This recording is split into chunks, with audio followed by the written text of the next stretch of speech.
ایک پرماننٹ اور مستقل مزاجی کے ساتھ اپنے اندر تحقیقی رویہ پیدا کرنا ہے اور ایک طرز عمل پیدا کرنا ہے، اور اس کا فائدہ ہمیں معاشرتی دنیاوی زندگی کے اندر بھی اور علمی میدان کے اندر بھی۔ ہم ادھر ادھر سے باتیں سنتے ہیں، عالم دین ہو کر بھی ہمارے اندر، خود میرے اندر یا دوسروں کے اندر یہ بات ہوتی ہے، سنی میں نے تو کچھ سنی ہے، ٹھیک ہی کہنا ہوئے گا، میں اپنے طور پہ تھوڑی بات کر رہا ہوں، سنی ہوئی بات کر رہا ہوں، یہ سنی ہوئی بات تو غلط ہوتی ہے، اسی وجہ سے بعض اوقات لڑائیاں جھگڑے پیدا ہوتے ہیں، تو یہ معاشرتی طور پر ہمارے لیے خرابی کا باعث ہے۔ اور اسی طریقے سے باقی کتابیں آپ دیکھ لیجئے، ان میں رتب و یابس ملا ہوتا ہے، اور ایک ہی بات کئی کی کتابوں کے اندر ریپیٹڈ چل رہی ہوتی ہے، جبکہ اس کا پیچھے نام و نشان نہیں ہوتا۔ میں نے چونکہ اپنے نصاب کی، اپنے کالج کے جو طلباء ہیں ان کے لیے 2 سالوں کی کتابیں لکھی ہیں، اسلامیات کی، مطالعہ پاکستان کی، سال اول کے لیے بھی اور سال دوم کے لیے بھی۔ جب میں نے ان کتابوں کو لکھنے کے لیے بیٹھا تو ظاہر ہے کہ یہ کتابیں کوئی ایسی نہیں ہیں کہ جن کے اوپر کوئی تحقیق کی ضرورت ہوتی ہے، جو پہلے سے مارکیٹ کے اندر کتابیں ہوتی ہیں ان کو دیکھنا پڑتا ہے کہ انہوں نے کیا اس کے اوپر لکھا۔ حضور صلی اللہ علیہ وسلم کی سیرت پاک کے حوالے سے کہ آپ صلی اللہ علیہ وسلم بڑے رحیم، بڑے شفیق، بڑے مہربان، اور آپ نے بھی یہ بات سنی ہوگی جو میں ابھی عرض کرنے لگا ہوں، ساری کتابوں کے اندر تھی کہ جناب حضور صلی اللہ علیہ وسلم جب تشریف لے جاتے تھے تو ایک مائی آپ کے سر کے اوپر کوڑا ڈالا کرتی تھی، اور پھر جب ایک دن اس نے کوڑا نہ ڈالا تو آپ کو نے پوچھا کہ وہ کدھر گئی، تو پتہ چلا وہ بیمار ہے، تو رسول اللہ صلی اللہ علیہ وسلم اس کی بیمار پرسی کے لیے اس کے گھر تشریف لے گئے۔ جب حج کرنے کو گئے تو ہمارے ارد گرد کے جو دوست وہاں کے رہنے والے تھے، انہوں نے کہا میں تمہیں بتاؤں وہ جگہ ہے جہاں سے وہ خاتون جو ہے وہ کوڑا ڈالا کرتی تھی، باقاعدہ جگہ کو بھی متعین کر کے دکھا دیا۔ اور جب میں نے ان کتابوں کو، جن کتابوں کے اندر یہ بات درج تھی، میں نے ان کے، چونکہ سنٹرلائزیشن ہوتی ہے امتحانات کی، مارکنگ کی، تو وہاں وہ موجود ہوتے ہیں، میں نے ان میں سے کسی 2-3 سے پوچھا، میں کہا یار یہ جو آپ لوگوں نے چیز لکھی ہے اس کا کوئی ریفرنس تو مجھے دیں تاکہ میں اگر اپنی کتاب میں شامل کروں تو بڑے اعتماد سے شامل کروں۔ تو کہا جی نہیں بس اسی بھی ایسا طرح پڑھی ہے گی، پتہ نہیں کتھی ہے تو کتھے نہیں ہے گی۔ تو یہ اس طرح کی چیزیں کتابوں کے اندر ملتی ہیں، لیکن آپ کو یہ رویہ اپنانا نہیں چاہیے، بلکہ آپ کو ہر معاملے میں تحقیق کر کے آگے بڑھنا چاہیے۔ اچھا، ہمارے ہاں یہ بات تو درست ہے کہ علمی تحقیق اسی طرح سے ہوتی ہے، لیکن سم ٹائم تجرباتی تحقیق بھی آپ کر سکتے ہیں، اور اس کی 2 مثالیں حضور سید فقی اعظم علیہ الرحمہ وقدس سرہ العزیز کے حوالے سے آپ کی خدمت میں پیش کرتا ہوں۔ حضور صاحبزادہ صاحب تشریف فرما ہے، میں چونکہ وہی بات ہے کہ جو ایک مرتبہ پڑھی تھی اسی کو اب اپنے ذہن میں لا کے عرض کر رہا ہوں، اس میں اگر کوئی غلطی ہو تو تصحیح فرما دیں، کہ شاید آپ نے لکھا کہ جب مکبر الصوت کے معاملے میں چاروں طرف، اور طلباء نے چونکہ حضرت سید فقی اعظم علیہ الرحمہ کا زمانہ نہیں پایا تو تھوڑا سا شیئر میں کر دوں کہ اس وقت میں ہم نے بھی، خیر اس وقت میں جب مکبر الصوت لکھی گئی اور اس کے اوپر رد عمل آیا تو ہم نے بھی وہ زمانہ تو نہیں پایا، لیکن میں نے جب خود کچھ تحقیق کی، کچھ باتوں کو پڑھا تو عجیب و غریب سا معاملہ سامنے آیا کہ آپ جس وقت لکھ رہے تھے اور آپ کی یہ تحقیق شائع ہوئی تو چاروں طرف شاید کوئی عالم دین ہو کہ جو کہے کہ ہاں لاؤڈ سپیکر کا استعمال جو ہے وہ نماز کے اندر ٹھیک ہے اور نماز ہو جاتی ہے۔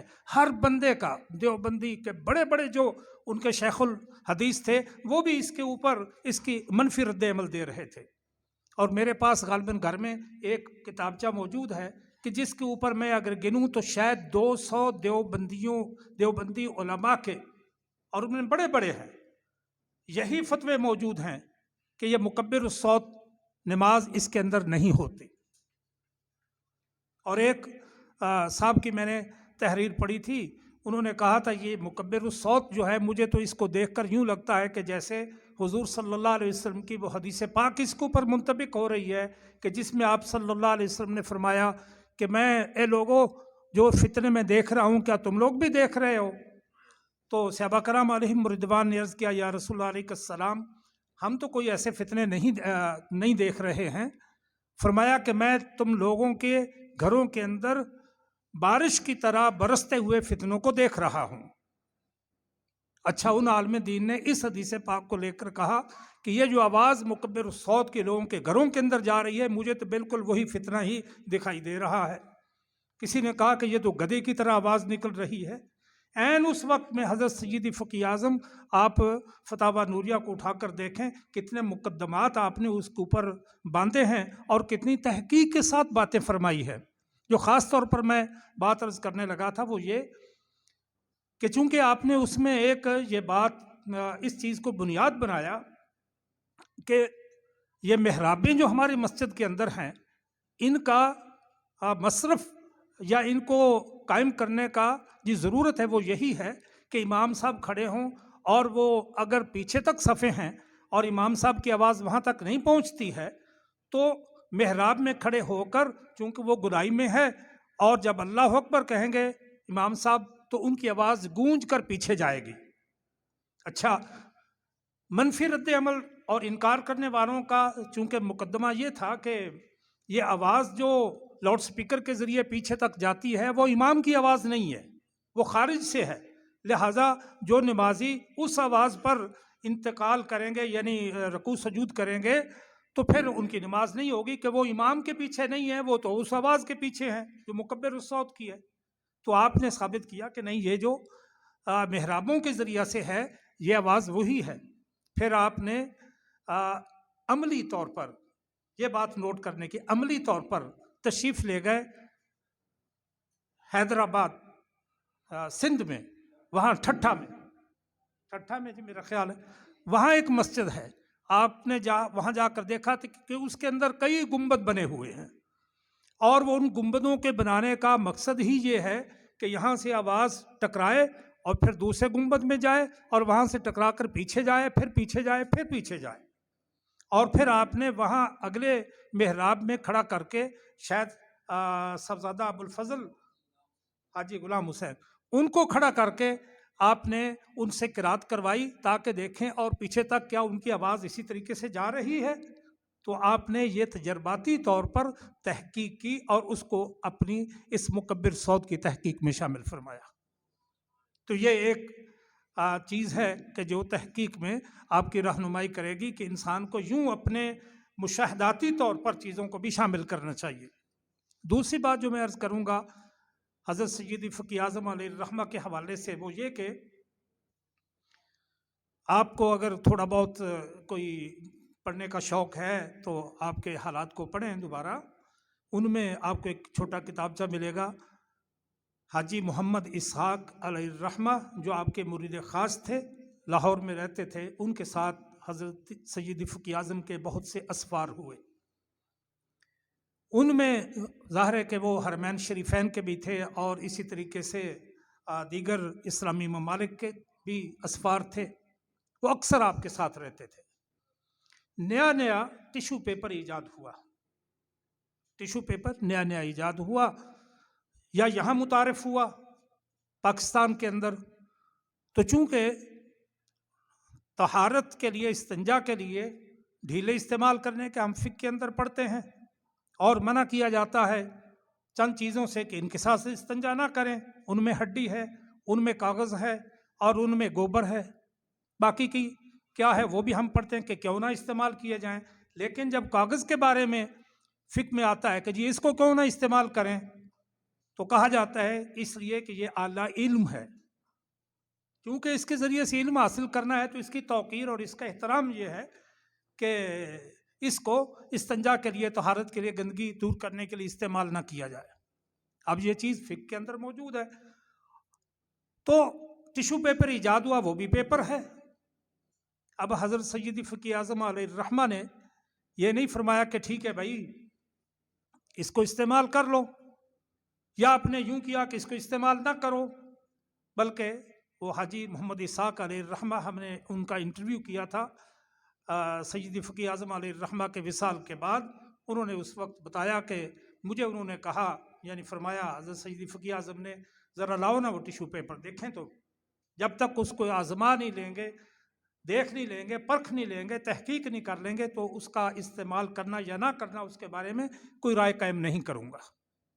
چنانچہ آپ نے فاؤنٹین پین کہ جس کے اندر سیاہی بھری جاتی ہے وہ منگوایا اور ٹیشو پیپر کے اوپر لکھ کر دیکھا، اور جب یہ دیکھا کہ اس کے اوپر تو سیاہی پھیلتی ہے اور یہ اس کی مینوفیکچرنگ یا اس کی ساخت جو جس کے لیے بنایا گیا ہے وہ تو ہے ہی طہارت کے لیے اور لکھنے کے لیے، تو اس کو بنایا ہی نہیں گیا ہے اور نہ ہی یہ لکھنے کے کام آ سکتا ہے، لہٰذا آپ نے فرمایا کہ ٹھیک ہے یار، یہ اچھی چیز ہے کہ سفر میں ڈھیلے وغیرہ تو میسر نہیں ہوتے، لہٰذا اس سے طہارت کی جا سکتی ہے۔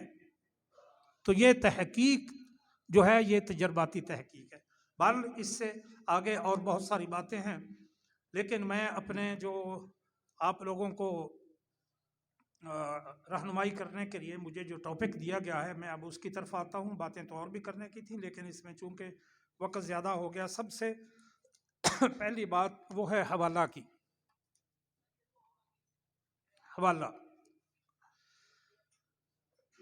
حوالہ جات کیسے ان کو، اچھا ایک حوالہ ہوتا ہے اور ایک حواشی، حاشیہ کی جمع حواشی، اور حوالہ، اور اس کی حوالہ جات ویسے کرتے ہیں اس کی یہ جمع، لیکن شاید وہ حوالہ جات کوئی مناسب جمع نہیں لگتی، حوالے ہی کئی محقق لکھتے ہیں۔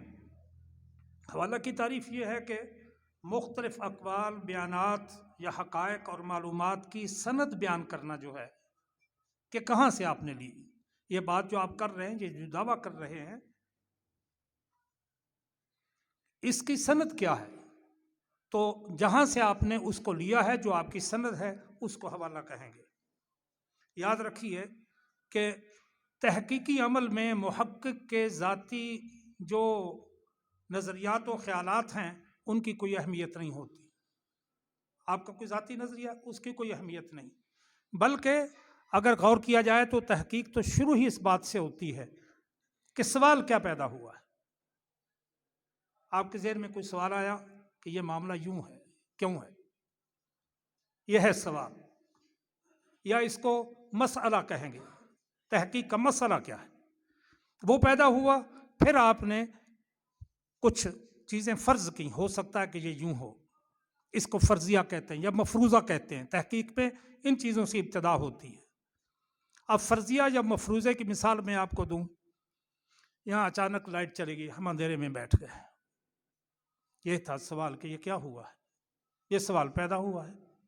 اب اس سوال کو حل کرنے کے لیے میرے ذہن میں خیال آیا کہ شاید یہ جو مین سے پیچھے کنیکشن ہے وہاں سے اس کا وہ پلگ سے وہ اس کا سوئچ نکل گیا ہے، اس وجہ سے، یا شاید پوری ہی دارالعلوم کی پیچھے میٹر سے ہی لائٹ چلی گئی ہے، یا ہو سکتا ہو کہ پورے شہر کی چلی گئی ہے، یا ہو سکتا ہو کہ خدا نہ خواستہ کبھی ایسا ہوتا ہے کہ پورے ملک کا ہی شٹ ڈاؤن ہو جاتا ہے، تو یہ معاملہ ہو۔ تو یہ کتنے قسم کے سوال کا جواب مل رہا ہے، یہ بھی ہو سکتا ہے، یہ مفروض ہے، یہ فرضیہ ہے۔ پھر آپ نے ایک فرضیہ لیا، اس کے اوپر تحقیق شروع کی، جا کے دیکھا سوئچ کو، نہیں وہ تو بالکل ٹھیک لگا ہوا ہے، یہ باطل ہو گیا۔ دوسرا فرضیہ لیا کہ شاید وہ میٹر سے ہی، وہ بھی ٹھیک ہے۔ تیسرا فون کیا گریڈ اسٹیشن پر یا جو ان کا واپڈا ہاؤس کا آفس ہے، واپڈا کا دفتر ہے، وہاں سے، تو ادھر بھی صحیح مل رہا۔ تو آپ نے ایک ایک کو جا کے چیک کیا تو پھر کسی ایک نتیجے پر پہنچے کہ یہ لگتا ہے یہ ہے۔ اب اس کے اوپر آپ نے پھر تحقیق شروع کر دی اور اپنا معاملہ شروع کر دیا۔ تو یوں فرضیے سے ابتدا ہوئی اور پھر آپ نے آگے بڑھتے گئے، مطالعہ کرتے گئے، مطالعہ کرنے کے نتیجے میں پھر آپ کو کچھ نہ کچھ معاملات جو ہیں وہ کلیئر ہوتے چلے گئے کہ ہاں یہ معاملہ ہے۔ ہو سکتا ہے کہ آگے جا کے کسی جگہ سٹاپ لگ جائے اور آپ کا سفر جو تھا وہ بیکار چلا جائے، کہ وہ فرضیہ باطل ہو گیا، ممکن ہے ایسا، لیکن اکثر ایسا ہوتا ہے کہ وہ اس فرضیے کے اوپر ردے پر ردہ لگتا چلا جاتا ہے اور آپ کا مطالعہ آپ کو سپورٹ کرتا چلا جاتا ہے، یہاں تک کہ آپ یہ ایک سمجھ لیتے ہیں کہ ہاں یہ معاملہ یوں ہے۔ محققین ماہرین کا کہنا ہے کہ یہ جو خاکہ سازی ہے، خاکہ بنانے تک کے مرحلے میں آپ کو اس موضوع کے بارے میں کم از کم 50% اس کا سارا مواد ذہن کے اندر ہونا چاہیے۔ اتنا مطالعہ کرنے کے بعد پھر خاکہ بنانا وہ سب سے بہتر بات ہوتی ہے، کم از کم 50%، کہ آپ کو پتہ ہو کہ ہاں یہ معاملہ جو ہے یہاں تک جائے گا اور سفر میرا بخوبی ہوگا، ایسا نہیں ہوگا کہ راستے میں ہی سٹاپ ہو جائے۔ اگرچہ آپ لوگوں کو یہ جیسا کہ آپ کے علم میں ہے کہ سارے موضوعات تو مل چکے، اور وہ موضوع آپ کے موضوعات سامنے ہیں، اور ان کے لیے کچھ کورس آؤٹ لائن بھی ساتھ دی ہوئی ہے کہ ان کو یوں یوں لے کر چلنا ہے، تو آپ کے لیے تو بہت زیادہ آسانی ہے۔ بہرحال یہ فرضیے سے ابتدا ہوتی ہے، اور محقق کے اپنے جو ذاتی خیالات ہیں ان کی کوئی حیثیت نہیں ہوتی۔ محقق جن کتابوں اور تحریروں سے مدد لے کر اپنی تحقیق کے عمل کو آگے بڑھاتا ہے، ضروری ہے کہ اس کا حوالہ دے، یہ اس کا اخلاقی فرض بھی ہے، اخلاقی فرض ہے۔ ایسا نہیں ہے کہ آپ نے لے لیا اور اس کا حوالہ نہ دیا۔ اور دوسری بات یہ ہے کہ جس سے آپ یہ لے رہے ہیں اس ماخذ کا اعتراف کرنا بھی ہے کہ ہاں اس نے یہ بات لکھی ہے، اور اس کا اعتراف کرنا بھی۔ حوالے کے بغیر لکھی ہوئی کوئی تحریر تحقیق کی بجائے کسی ذہن کی اختراع تو ہو سکتی ہے، اس کو تحقیق نہیں کہیں گے۔ حوالے کی افادیت میں کچھ اور باتیں بھی ہیں، لیکن حوالہ کہاں دیا جاتا ہے یہ آپ سمجھ لیجئے، یہ ٹیکنیکل بات ہے۔ 3 مقام ہیں جہاں حوالہ آپ کو دینا ہے، ان میں سے کسی ایک کا انتخاب کیا جاتا ہے۔ ہر صفحے کے نیچے لکیر لگائیں گے، اور جیسا کہ سافٹ ویئر میں یہ آپ کو سہولت ہوتی ہے، لکیر لگائیں گے، اس کو فٹ نوٹس کہا جاتا ہے۔ نیچے جو صفحے کے آخر میں فٹ نوٹس۔ اس طرح حوالہ دینے کا ایک فائدہ یہ ہے کہ قاری اسی صفحہ پر ماخذ کو دیکھ لیتا ہے، ادھر دیکھا کہ اچھا یہ بات ہے، یہ کون سی کتاب سے لی ہے، نیچے دیکھا سمجھ آ گئی کہ ہاں ٹھیک ہے، اس کو اطمینان ہو گیا۔ لیکن اس کا نقصان یہ ہے کہ جو ریڈنگ کر رہا ہے وہ چاہتا ہے کہ اپنے ان خیالات کو، افکار کو مسلسل پڑھتا رہے، لیکن وہ توڑ کر اس کو نیچے دیکھنا پڑتا ہے، تو یہ ذرا قاری کو تسلسل جو ہے اس میں خلل ڈالتا ہے۔ باقی اس کو بھی اختیار کیا جاتا ہے۔ اور دوسرا مسئلہ یہ کہ اگر حواشی اور حوالہ جات اسی صفحے پر مکمل نہ ہو سکیں تو ان کو آگے لے جانا پڑتا ہے، یہ بھی اس کا پرابلم ہے۔ تو یہ نیچے والے جو اس کے فوائد بھی ہیں اور اس کے نقصان بھی ہیں۔ حوالہ جات اور حواشی ہر فصل یا باب کے آخر میں دیے جائیں، یہ دوسرا طریقہ ہے۔ فصل ختم ہوئی، اب وہاں اس کے سارے حوالے دے دیں، یا پورا باب ختم ہوا تو زیادہ بہتر یہ ہے کہ فصلوں کے آخر میں نہیں بلکہ ہر باب، ہر چیپٹر کے آخر میں آپ اس کا حوالہ دیں۔ یہ اینڈ نوٹس کہلاتے ہیں، اینڈ نوٹس۔ اس صورت میں پورے باب یا فصل کے نمبر ترتیب وار لکھے جائیں گے، پورے باب کے ترتیب وار، اور اگر فصل کے آخر میں تو اس فصل کے ترتیب وار پورے لکھے جائیں گے، مثلا 1 2 3 4 5 اس طریقے سے آخر تک۔ تیسرا طریقہ یہ ہے، یہ 2 میں نے طریقے بیان کیے، ایک فٹ نوٹس، ایک اینڈ نوٹس۔ اینڈ نوٹس مین کہ فصل یا باب کے آخر میں، اور تیسرا کیا ہے کہ پورے تمام جو حوالہ جات اور حواشی ہیں وہ کتاب یا مقالے کے بالکل آخر کے اندر لائے جائیں، یعنی جہاں ختم ہو اس کے بعد اس کی فہرستیں ہیں، مصادر و مراجع کی، یا اشاریہ ہے، یا نتائج اور دیگر چیزیں ہیں، تو وہاں۔ تو یہ 3 طریقے عام طور پر مروج ہیں۔ سب سے بہتر طریقہ ویسے اس وقت وہی ہے جو پہلا طریقہ ہے، شکاگو مینول کے طور پر یہ متعارف ہے، اور یہی اختیار کرنا چاہیے، اس کو ہی زیادہ ریکمینڈ کیا جاتا ہے۔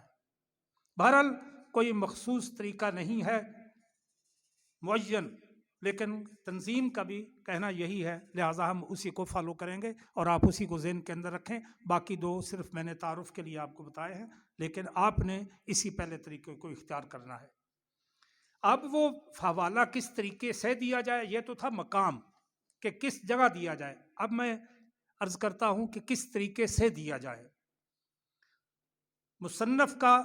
مصنف کا مشہور نام پہلے لکھا جاتا ہے، پھر پورا نام یعنی بقیہ نام جو اس کا ہے غیر معروف، اس کے بعد کتاب کا نام آئے گا، پھر ناشر یعنی تابع کا نام آئے گا، پھر سال اشاعت آئے گا، پھر ایڈیشن آئے گا اگر اس کے ایڈیشن متعدد ہوں تو، پھر جلد نمبر اگر جلدیں بھی متعدد ہوں تو، اور پھر آخر میں صفحہ نمبر۔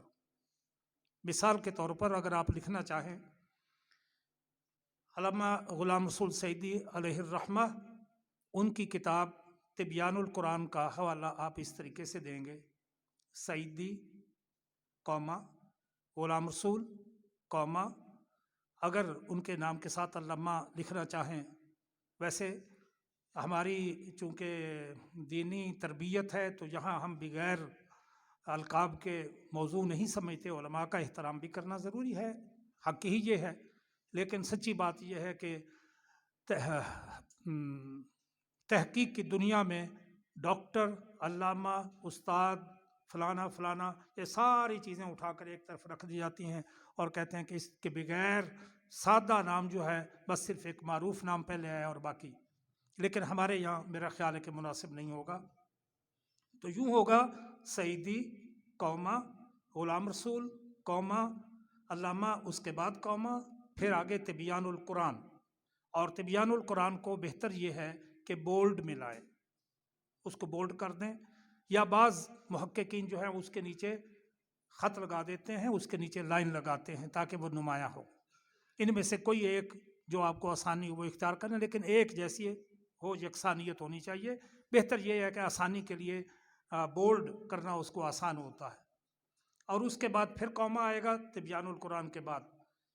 پھر بریکٹ میں قوسین میں لاہور ضیاء القرآن، پہلے لاہور شہر کا نام، پھر ضیاء القرآن جو اس کا تابع ہے، ناشر ہے، اور پھر قوما جولائی، پھر قوما اور 2021 سن اشاعت. اور اس کے بعد قوسین میں اس کو بند کر دیں گے، یعنی بریکٹ بند کر دیں گے. تو یہ ہوگا.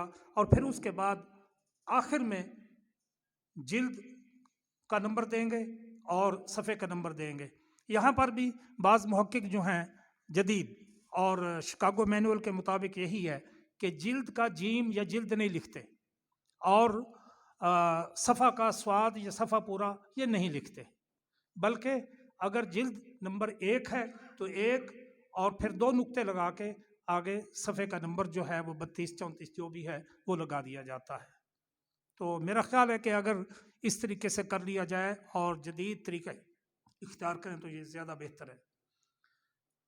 باقی 2-3 اور طریقے بھی ہیں. پہلے مصنف کا پورا نام لکھو، پھر کتاب کا نام، ایڈیشن، مقام اشاعت، تھوڑی سی تبدیلی کے ساتھ.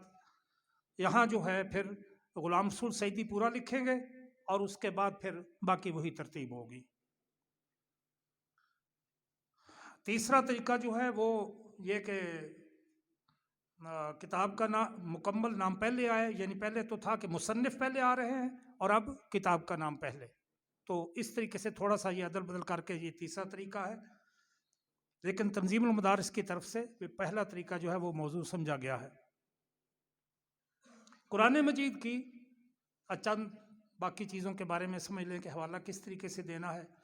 آیت کا حوالہ دینا، سورت کا نام لکھیں اور پھر سورت کا نمبر لکھیں، پھر 2 نقطے لگائیں اور پھر آیت نمبر لکھیں.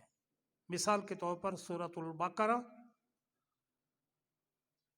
2 آیت، چونکہ سورت نمبر 2 ہے، اور 2 نقطے اور اس کے بعد آیت 286 285 یا جو کوئی بھی آیت ہو، اس طریقے سے دیں. حدیث کی کتاب جو ہے وہ اس کا حوالہ اس طریقے سے ہوگا. میں نے مثال لکھ دی ہے. مثال کے طور پر بخاری شریف کی ہے ابو عبداللہ محمد بن اسماعیل البخاری، اور اگر مشہور لکھنا ہے تو البخاری پہلے لکھیں گے. اور اس کے بعد قوما الجامع الصحیح کتاب کا نام، قوما، پھر چیپٹر کتاب الایمان، پھر قوما، اور پھر باب و علامت المنافق، اور پھر قوسین میں یعنی بریکٹس میں ریاض یعنی شہر کا نام آ گیا، دارالسلام مطبع کا نام آ گیا، اور پھر ساتھ ہی سن لکھ کر قوما ڈال کے سن لکھ کر اور پھر بریکٹ بند کر دیں گے. اور اس کے بعد پھر رقم یا رقم الحدیث لکھا جاتا ہے. چونکہ حدیث پاک کی کتاب ہے لہذا حدیث کا لفظ بھی نہ لکھیں تو بھی ٹھیک ہے، رقم لکھ کر 2 نقطے لگا کر اس کا نمبر دے دیں. تو یہ حدیث پاک کی کتاب کا ہے. باقی بہت سارے اب اس حوالے سے ہیں. میں چاہوں گا کہ یہ میں آپ کو دے دوں گا تو آپ اس کی فوٹو کاپی، ویسے تو تحقیقی جو کتابیں موجود ہیں ان میں بھی طریقے یہ بتائے گئے ہیں، وہاں سے بھی آپ لے سکتے ہیں. لیکن اگر اس کو فالو کرنا چاہیں، چونکہ ٹائم بہت زیادہ لینا شاید مناسب نہیں ہوگا. جی اب ہم مصادر و مراجع کی طرف آتے ہیں. اچھا، یہاں ایک ضروری چیز کی وضاحت کرنا میں سمجھتا ہوں خیال کہ حوالہ اور حواشی میں فرق ہے. حوالہ اور حواشی میں فرق ایک ہی چیز نہیں ہے. ہم عام طور پر یہی سمجھتے ہیں، میں بھی یہی سمجھتا ہوں، حوالے حواشی بس ٹھیک ہے، کوئی حواشی لکھ دیتا ہے، کوئی حوالہ لکھ دیتا ہے. تو یہ دو مختلف چیزیں ہوتی ہیں. حواشی حاشیہ کی جمع ہے. کوئی ایسی چیز جو متن کے اندر صلب آپ جو مقالہ ہے اس کے اندر لکھ رہے ہیں، لیکن ہے تو وہاں ریلیٹڈ اس کے، لیکن اس کو اس متن کے اندر درج کرنا irrelevant سا لگتا ہے، لیکن اس کی وضاحت بھی ضروری ہے. تو اس چیز کو آپ نیچے لے جائیں گے یا آخر میں لکھیں گے اور وہ حواشی ہوں گے. مثال کے طور پر آپ لکھ رہے ہیں کسی کا کہ فلاں صاحب جو تھے وہ اس سن میں انہوں نے وفات پائی، آپ کے نزدیک چونکہ وہ ہے لہٰذا آپ نے متن میں اس کا ذکر کیا، لیکن ان کے بارے میں یہ نظریہ ہے کہ انہوں نے اس سن میں وفات نہیں پائی بلکہ فلاں سن میں وفات پائی ہے کسی اور. تو یہ چیز وضاحت جو ہے وہ اختلافی جو باتیں ہیں وہ آپ نیچے حاشیہ لائیں گے اور اس میں اس کی وضاحت کر دیں گے. تو اس طرح کی جو چیزیں ہوتی ہیں کہ جو ایک طرح سے ریلیونٹ بھی ہیں، جن کا ذکر کرنا بھی ضروری ہے، لیکن متن کے اندر کرنے سے متن کے اندر گڑبڑ ہوتی ہے، خلل واقع ہوتا ہے، تو اس کو آپ نیچے لے جائیں گے تو ان کو حواشی میں درج کریں گے. لیکن یہ نہیں ہے کہ حواشی الگ ہوں اور حوالے الگ ہوں. حوالے اور حواشی ہوتے ایک ہی جگہ پر ہیں اور بعض اوقات الگ بھی کر لیتے ہیں، لیکن میرا خیال مناسب یہی ہے کہ نمبر دے کر اس کو حوالہ جو نیچے ہیں اس میں لے جائیں. ظاہر ہے کہ پڑھنے والا خود سمجھ جائے گا یہ حاشیہ ہے اور وہ حوالہ ہے. اور جب آپ حواشی میں کسی کا حاشیہ دیتے ہیں تو پھر اس کے آخر میں بھی حوالہ دینا ضروری ہے. آپ نے کہا ہے کہ ان کی وفات فلاں کے مطابق تو یہ ہے، لیکن میرے نزدیک یہ ہے یا فلاں کے نزدیک یہ ہے، تو کہاں سے آپ نے لی، اس کا بھی تو حوالہ آپ کو دینا پڑے گا نا. تو اس کا حوالہ بھی آپ کو دینا پڑے گا. مصادر و مراجع میں یعنی وہ جو جہاں سے آپ نے مواد لیا ہے، اخذ کیا ہے، اس کی آگے دو قسمیں، مآخذ کی دو قسمیں ہیں، مصادر اور مراجع. جیسا کہ آپ جانتے ہی ہیں مصدر کی جمع اور مرجع کی جمع ہے. کہاں سے آپ یہ صدور ہوا اس بات کا، تو ان کی تعریف کرنے کے لیے محققین نے کہا ہے کہ جو بیسک اور بنیادی چیزیں ہیں ان کو مصادر کہا جاتا ہے، اور جو ثانوی ماخذ ہیں ان کو مراجع کا نام دیا جاتا ہے. ویسے میں نے دیکھا ہے کہ کئی بڑے محققین نے دونوں چیزوں کو ایک دوسرے کے متبادل کے طور پر بھی استعمال اپنے آرٹیکلز میں کیا ہوا ہے اور اپنی کتابوں میں کیا ہوا ہے. مصادر عام طور پر خطوط چونکہ وہ پرسنل ہوتے ہیں، ان کو سوانح عمریاں چونکہ انسان کی خود اپنی بیان کی ہوئی چیز ہے، وہ ہے خود نوشت جو ہیں وہ ہیں، ان کے اوپر ان کو کہا جائے گا سیاستہ. تمام کی تمام مصادر کہلاتی ہیں. اب سیاستہ کے مقابلے میں مشکات شریف جو ہے، جو حدیث پاک بیان کرنے کے بعد رواہ البخاری، رواہ مسلم، رواہ البیہقی اور اس طریقے سے وہ کر رہے ہیں، تو یہ کیا ہے، ثانوی ماخذ ہے. یہاں رک کر یہ بات اچھے طریقے سے ذہن نشین کر لیں. آپ حدیث پاک لیں اپنے مقالے میں، اس کو شامل کریں تو مشکات شریف کا یوں حوالہ نہ دیں، اس لیے کہ وہ ثانوی ماخذ میں شمار ہوتی ہے. آپ کی رسائی جو مصادر تک ہو سکتی ہے تو آپ کیوں مشکات شریف کا حوالہ دیں گے؟ ہاں، اگر کوئی بہت ہی مارا ماری کی اور اس کو آپ نہ تلاش کر سکے کسی بھی طریقے سے، تو پھر ٹھیک ہے، پھر مشکات شریف کا حوالہ دیں، ان کا حوالہ دیں بحوالہ مشکات شریف، یعنی بخاری شریف کا حوالہ دیں لیکن بحوالہ مشکات، اور پوری پھر اس کی تفصیل جو ہے وہ بیان کریں گے. تو جو مصادر سے لے کر آگے مجموعات ہیں وہ ثانوی ماخذ کہلاتے ہیں، وہ مصادر میں نہیں آتے اور وہ مراجع ہیں. تو یہ تھوڑا سا میں نے آپ کی اچھا ایک لطیفہ بھی ہے کہ کئی کتابوں میں اردو کے جو محققین ہیں، محققین کی بات کر رہا ہوں، وہ جب ببلیوگرافی بناتے ہیں، اچھا ببلیوگرافی کا لفظ بھی آپ نے سنا ہوگا، وہ بھی مصادر و مراجع کی فہرست کے بارے میں ببلیوگرافی کا نام دیا جاتا ہے. وہ جب فہرست بناتے ہیں تو اس کا عنوان رکھ دیتے ہیں کتابیات. کتابیات. آپ خود دین کے طالب علم ہیں اور گرامر اچھی طریقے سے جانتے ہیں، کتاب کی جمع کو کتابیات آتی ہے یا اس طریقے سے اس کو استعمال کیا جا سکتا ہے؟ ڈاکٹر ظہور احمد اظہر وہ کہا کرتے تھے کتابیات، چونکہ وہ عربی کے ماہر تھے تو وہ ان کی طنز کے لیے اور ان کا مذاق اڑانے کے لیے کہتے تھے کتابیات. تو یہ کتابیات کا لفظ کوئی چیز نہیں، مصادر و مراجع یہ لفظ ہے. بہرحال آپ مصادر و مراجع کی فہرست دیں گے تو ہی یہ مقالہ کہلائے گا، ورنہ ایک تحقیقی کتاب ہو سکتی ہے، یہ مقالہ نہیں ہے.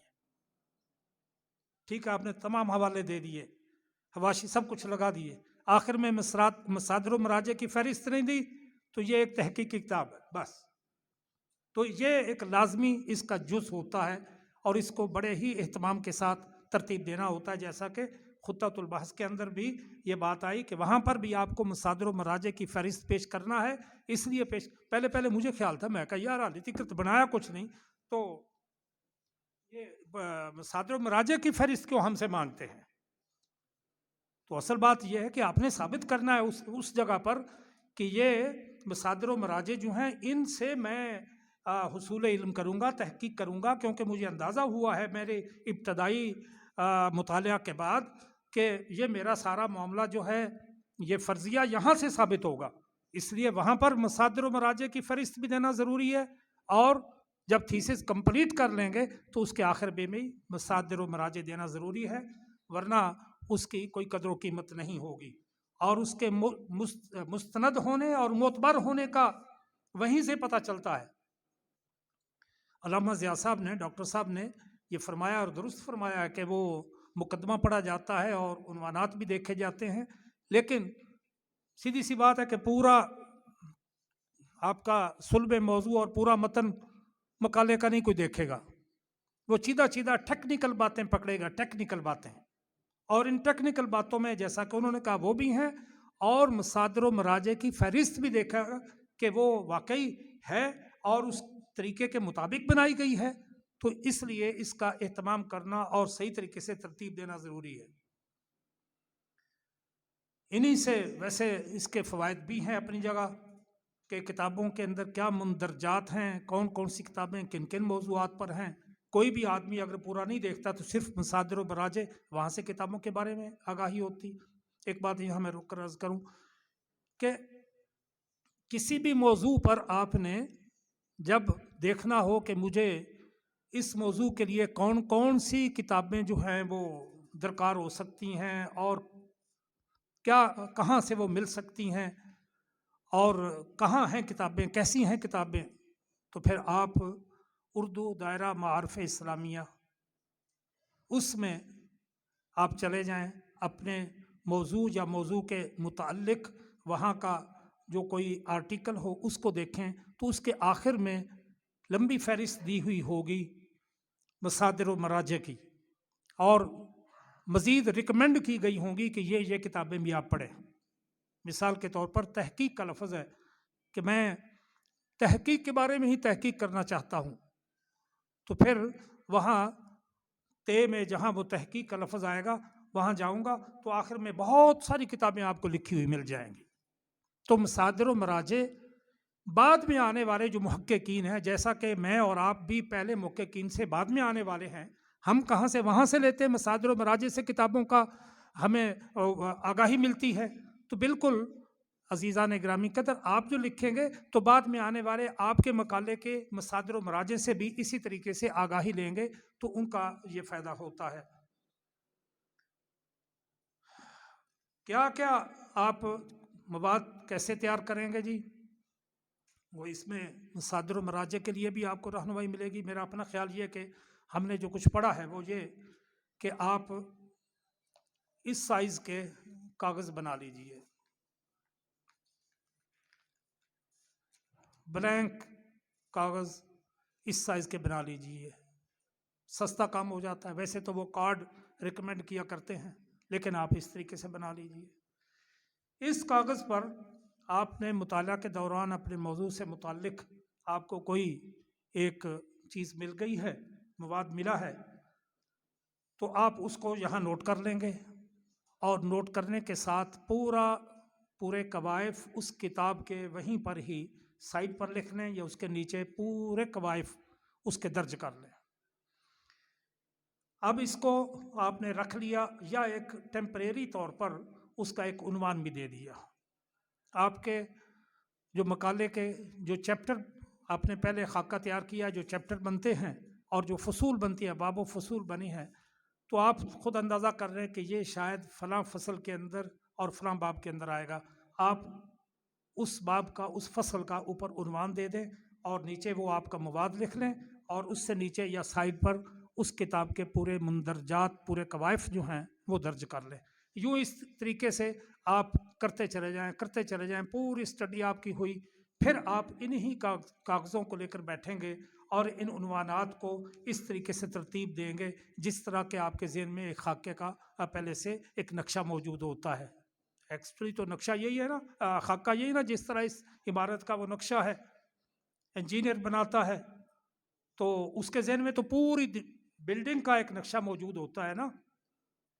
آپ کے ذہن کے اندر بھی اپنے مقالے کا پورا ایک نقشہ موجود ہے، تو آپ اس نقشے کے مطابق کہ اچھا یہ اینٹ جو ہے وہ وہاں سیڑھی پر لگنی ہے، اس سیڑھی کا یعنی اس باب کا، فصل کا آپ یہاں عنوان دیا ہوا تھا، تو اب ان کو ترتیب دے لیں۔ اب اس ترتیب سے دو باتیں آپ کے سامنے آ جائیں گی۔ نمبر ایک تو مواد کی جو ترتیب اور جمع بندی ہے، کس طریقے سے میں نے اس کو ترتیب دینا ہے، وہ چیز آپ کے سامنے آ جائے گی، اور دوسرا آپ کے اس کے ساتھ ہی جو کتابوں کے قوائف لکھے ہوئے ہیں وہ بھی سامنے آ جائیں گے۔ تو اب مصادر و مراجع کی جب فہرست تیار کریں گے تو پھر آپ کو الگ سے اس کی ضرورت نہیں پیش آئے گی کہ کتابیں میں پکڑوں اور پھر جن جن سے استفادہ کیا تھا ان کتابوں کے اب جا کے میں قوائف دوبارہ سے لکھوں، بلکہ قوائف آپ کے پاس لکھے ہوئے موجود ہوں گے تو وہیں سے آپ لے لیں گے۔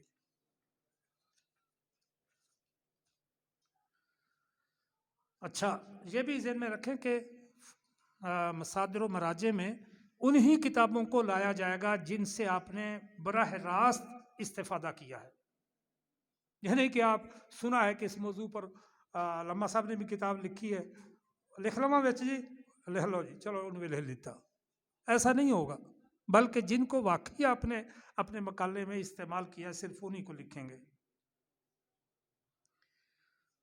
مصادر و مراجع کی فہرست جو ہے وہ عام طور پر مصنفین کے مشہور ناموں سے ہی ہے، یہ ذہن میں رکھ لیں۔ وہاں تو طریقے دو تین ہیں نا حوالے میں، لیکن مصادر و مراجع میں مشہور نام، اور اس کے لیے آپ کو پھر تھوڑی سی مغز ماری کرنی پڑے گی۔ بھائی دوستو یاد رکھو کہ تحقیقی کتابیں بار بار پڑھو، جو پہلے سے محقق ہیں، جن کی کتابوں کے اوپر کام ہو چکے ہیں، ان کتابوں کو پڑھو اور ان کتابوں کو دیکھو ٹیکنیکلی یہ چیزیں وہاں کس کس طریقے سے دی گئی ہیں، ان کا مطالعہ کرو تو پھر آپ کو واضح ہوگا۔ مثال کے طور پر کئی تحقیق شدہ کتابیں، اس میں آخر میں مصادر و مراجع کی فہرست ہے، تو وہاں دیکھیں کہ کیا فلاں جو مصنف ہیں ان کا مشہور نام وہاں انہوں نے کیا درج کیا ہے، تو وہاں سے آپ کو مشہور ناموں کا پتہ چل جائے گا۔ میں آپ کو تھوڑی سی مثال دے دیتا ہوں۔ آلوسی، علامہ آلوسی، شہاب الدین محمود ابو الفضل روح المعانی کے مصنف ہیں، وہ کہاں آئے گی بھلا؟ سب سے پہلے آئے گی، وہ سب سے پہلے آئے گی۔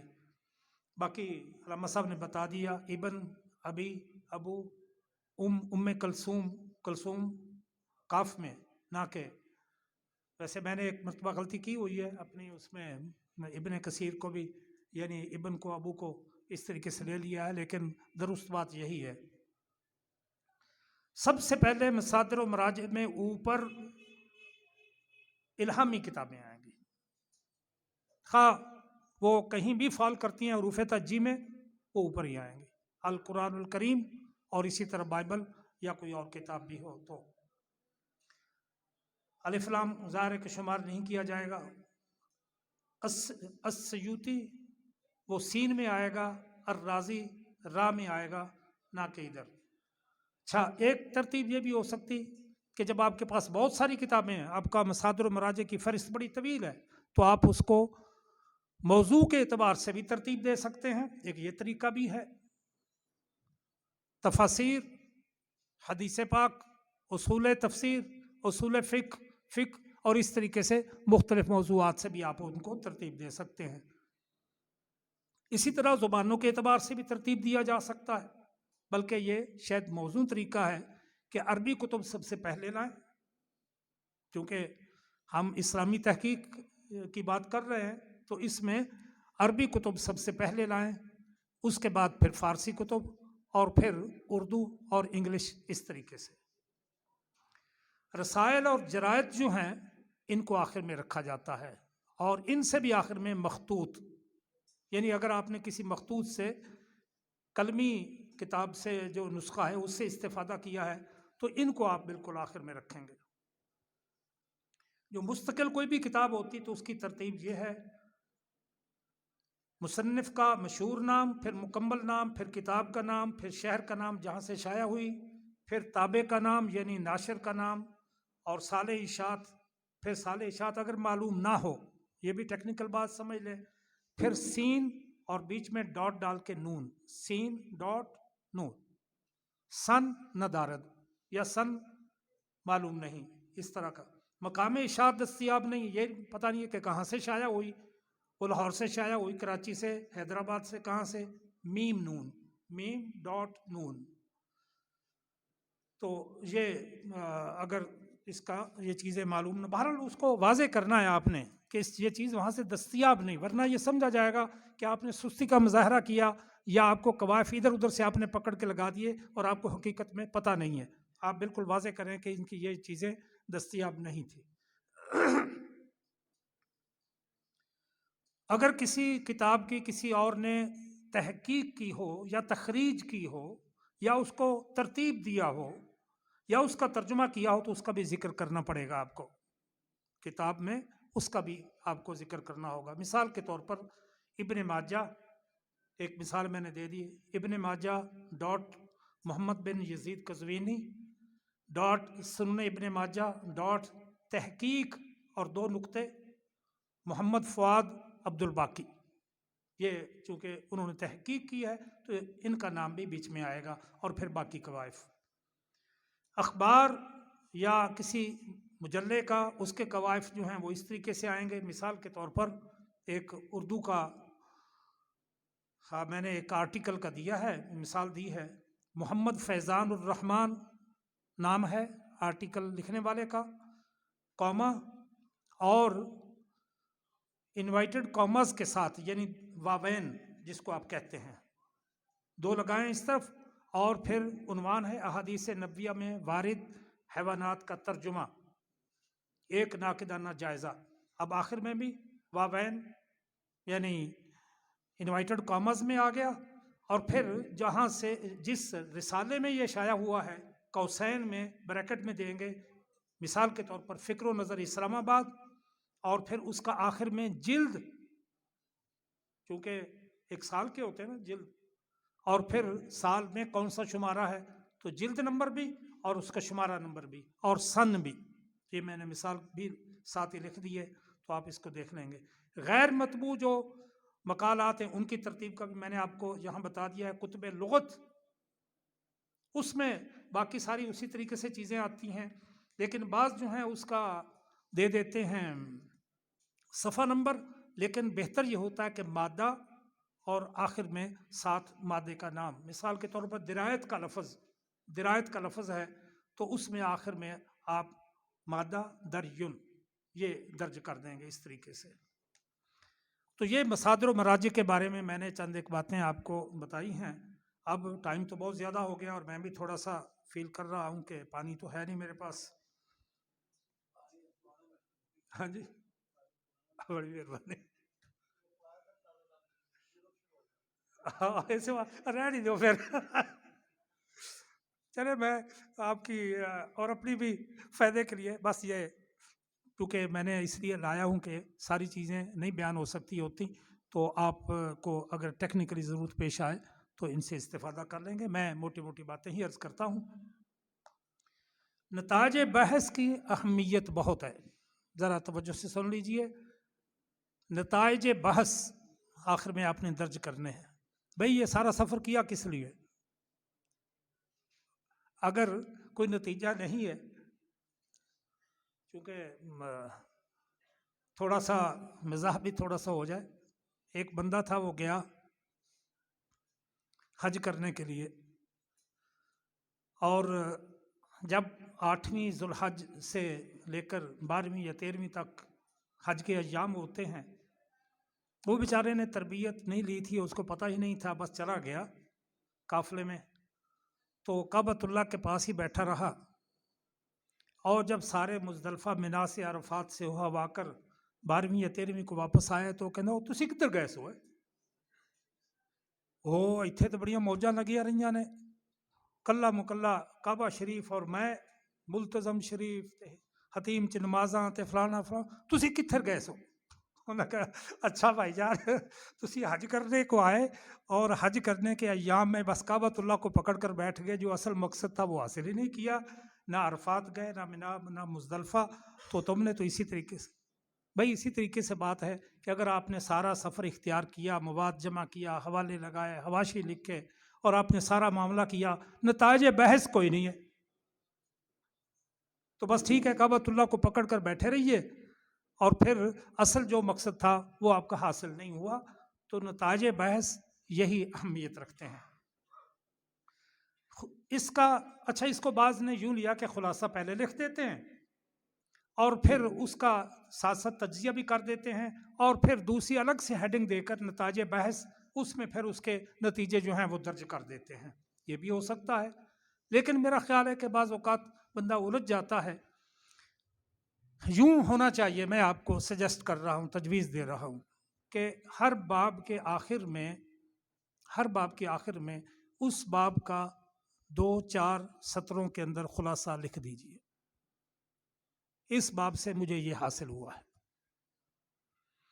اور جب یہ سارے آپ وہاں جو خلاصہ آپ نے لکھا ہے وہ لکھ دیا، تو اب ان کو پھر سم اپ کرتے ہوئے، ان کا پھر خلاصہ کرتے ہوئے آپ آخر میں درج کریں کہ پہلے باب سے ہمیں یہ حاصل ہوا، دوسرے سے یہ حاصل ہوا، تیسرے سے یہ حاصل ہوا، میں نے یہ کام کیا، وہ کام کیا، اور میرا تجزیہ یہ ہے کہ اس سے یہ نتیجہ نکلتا ہے، اس سے یہ بات ثابت ہوتی ہے، اس سے یہ بات ثابت ہوتی ہے، اس سے یہ بات ثابت ہوتی ہے، اور پھر نتائج کی صورت میں، پوائنٹس کی صورت میں آپ لکھ دیں۔ اب وہ نتائج جو ہیں وہ کتنے صفحات پر ہوں گے، یہ کوئی ضروری امر نہیں ہے، بعض اوقات 2-3 صفحوں کے اندر ہو جاتا ہے، بعض اوقات اس سے زیادہ کی جو ہے وہ سپیس لے جاتا ہے۔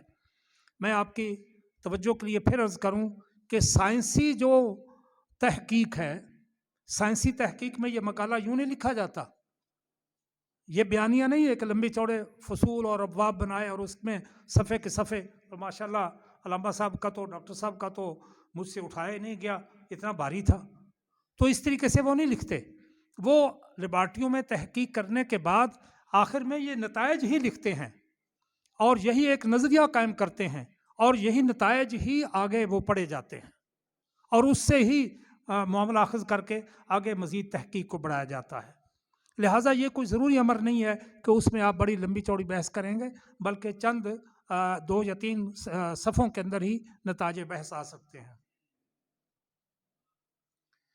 بہرحال نتائج بحث میں اس بات کا واضح بیان ہونا چاہیے کہ آپ نے مقدمہ میں جو انہوں نے اویس صاحب نے کہا تھا کہ جو سوال اٹھایا تھا، میں نے آپ کو مثال دی کہ اوہ یہ لائٹ کیوں چلی گئی، وہ سوال جو اٹھایا تھا اس کا، اور آپ نے جو مقالے میں سوال اٹھایا اور پھر اس کے اوپر فرضیہ قائم کیا کہ شاید یہ وجہ ہے، اور آپ نے 2-3 فرضیے چیک کیے تھے، اور پھر آخر آپ نتیجے پر پہنچے کہ یہ باطل، وہ باطل، یہ باطل، یہ فرضیہ لگتا ہے، اور اس کو پھر آ کے لے کر چلے آپ، تو یہاں نتائج بحث میں آپ نے ثابت کرنا ہے کہ جو سوال میں نے اٹھایا تھا اور جو میں نے فرضیہ قائم کیا تھا، یہ نتیجہ یہاں نکلا ہے، اور وہی جو میں سمجھتا تھا وہ یہ نتیجہ ہے، تو نتائج کی یہاں اس طریقے سے آپ نتائج کو بیان کریں گے۔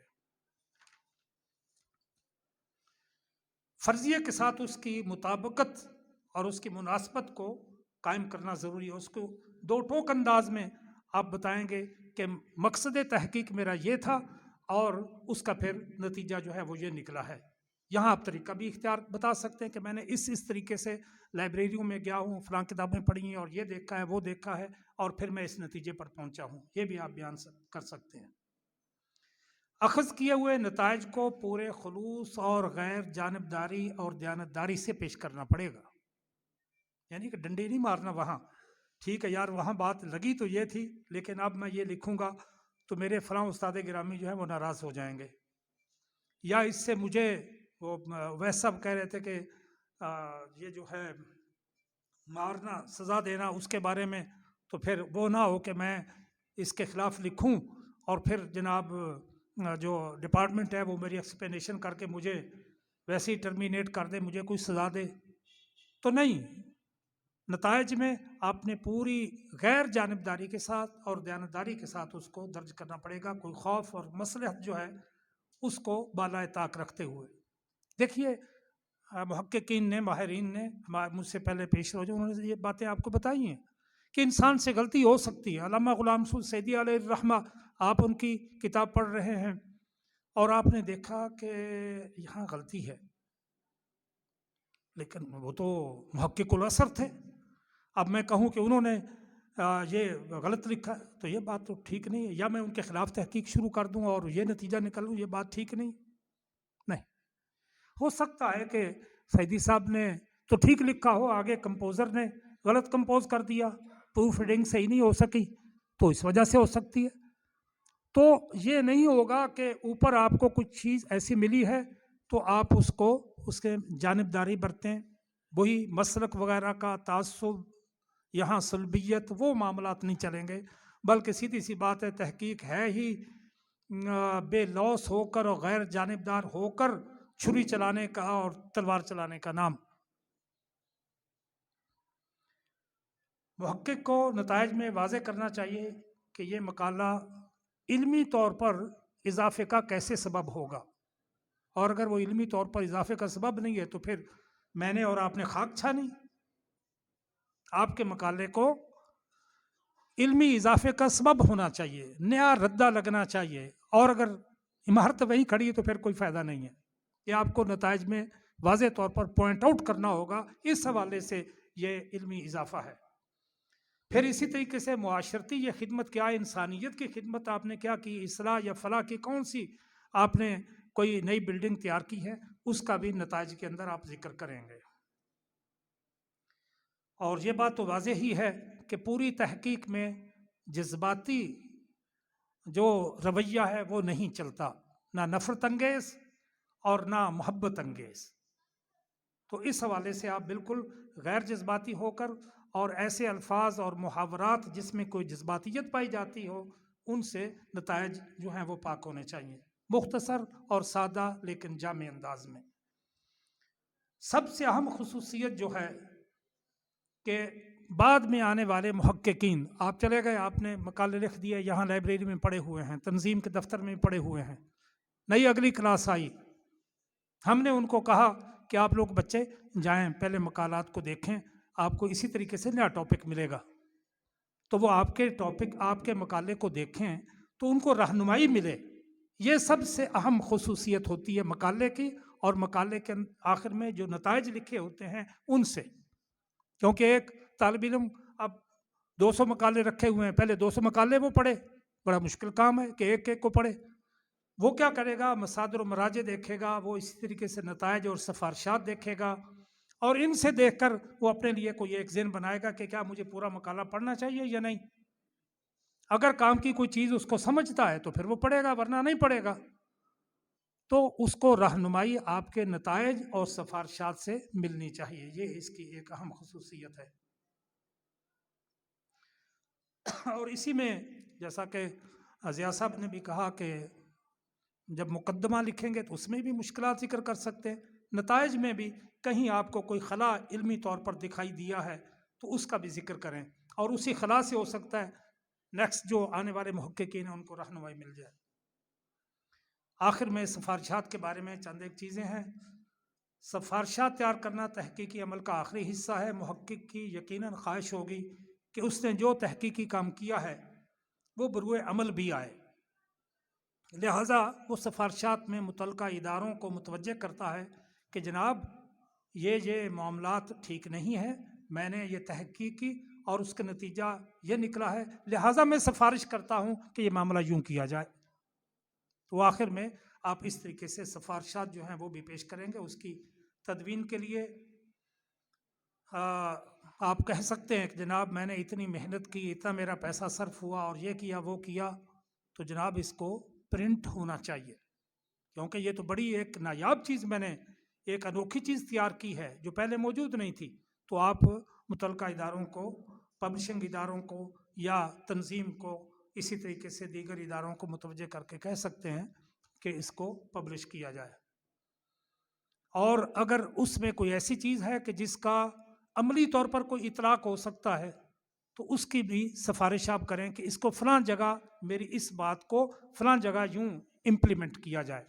آپ کسی زکوٰۃ کے معاملے میں، بیت المال کے معاملے میں، اور بیت المال میں فلاں فلاں خرابیاں، فلاں فلاں خرابیاں ہیں، تو آپ متوجہ کرتے ہوئے ان کو کہیں کہ ان کو اس طریقے سے امپلیمنٹ کریں. تو امپلیمنٹ کرنے کی سفارش بھی آپ اس میں بیان کر سکتے ہیں. اور اگر کوئی قابل تحقیق بات آپ سمجھتے ہیں کہ پیچھے یہ نہیں ہوئی، اس کا بھی ذکر کریں اور آنے والے محققین کو متوجہ کریں کہ آنے والے محققین اس معاملے میں اس طریقے سے اس چیز کو لیں اور اس کے اوپر تحقیق کریں. تو یہ میں نے چند باتیں جو ہیں وہ پتہ نہیں کتنے دیر تک عرض کرتا رہوں، عرض کر دی ہیں. کوئی سوال ہے تو آپ کر سکتے ہیں. میں نے اپنی بات کو وائنڈ اپ کر دیا. جزاک اللہ.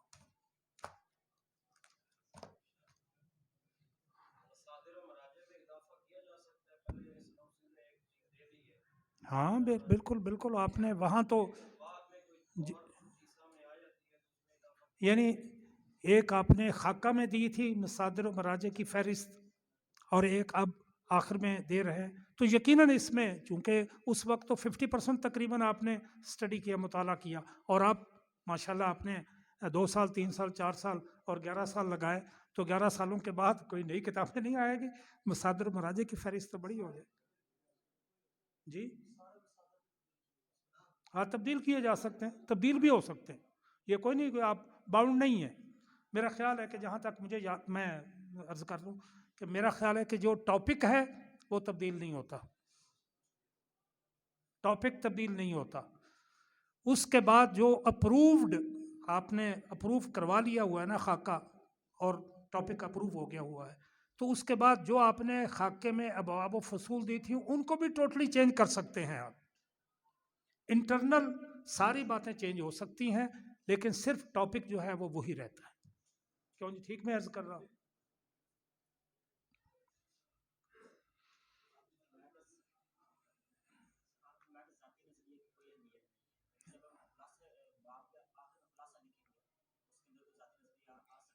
ہاں ہاں، ٹھیک بات، ماشاء اللہ جزاک اللہ. وہ وہی ہے کہ وہ اپرووڈ ہے ایک طرح. وہ آپ نے ساری تحقیق کے نتیجے میں وہ ذاتی نظریہ قائم کیا. وہ تو نظریات تو یوں، ذاتی نظریے سے میری مراد یہ تھی کہ بغیر کسی حوالہ کے آپ کہیں کہ فلاں چیز یوں ہے، تو یہ نہیں. ہاں حوالہ دیں، وہاں بیچ میں حوالہ دیں گے، اور آخر میں ان حوالوں کی روشنی میں آپ اس نتیجے پر پہنچیں اور یہ نظریہ قائم کیا ہے. تو وہ آپ کا نظریہ ذاتی بھی ایک طرح نہیں ہوتا، وہ تو یہ علمی نظریہ بن گیا نا.